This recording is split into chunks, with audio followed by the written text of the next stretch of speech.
Hi friends, ఈరోజు December 22న ప్రసారమైన కార్తీక దీపం ఎపిసోడ్లో చాలా పెద్ద ట్విస్ట్ జరిగింది. కాంచన ఇంకా పారిజాతం దీపపై తీవ్ర ఆరోపణలు చేస్తూ ఈ ఫుడ్ ట్రక్ ఐడియా కారణంగానే చాలా మందికి హాని జరిగింది అంటూ తీవ్ర ఆగ్రహం వ్యక్తం చేస్తారు.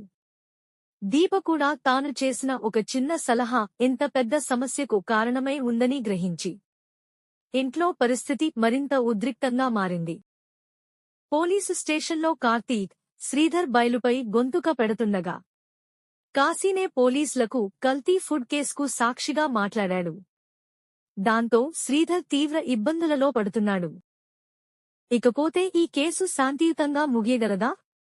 కాశీ నిజంగా ఏం చూపించేశాడంటే సీజన్కి పెద్ద మలుపు ఇస్తుందా? ఈరోజు పూర్తి సమరీ వీడియో డిస్క్రిప్షన్లో లింక్ ఉంది, మిస్ అవ్వకండి.